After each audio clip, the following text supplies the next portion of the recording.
শ্ৰীমন্ত শংকৰ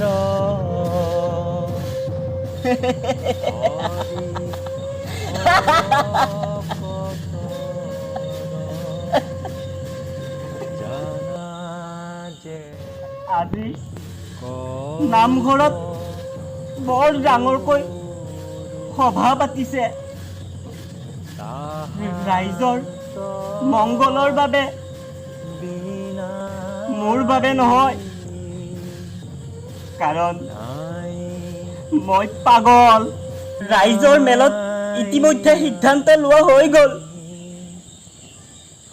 ইহঁতবিলাকে মোক মাৰি পেলাব, নতুবা কঠোৰৰ পৰা কঠোৰতম শাস্তি বিহিব।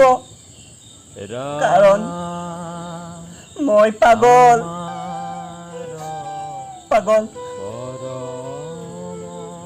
তিনিদিন আগত গাঁৱৰ ফুল কোমলীয়া ছোৱালী এজনী ধৰ্ষিতা হৈছে।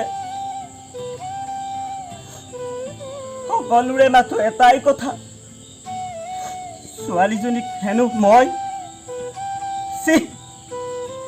ভাবিবও নোৱাৰো। যোৱা 25টা বছৰ মই মানুহৰ পৰা আঁতৰি আছিলো, নিঃসংগভাৱে জীৱন কটাইছিলো। কিন্তু কোনোবাই এবাৰলে হ'লেও জানিব বিচাৰিছিল নে মই কিয় নিঃসংগভাৱে থাকি ভাল পাওঁ?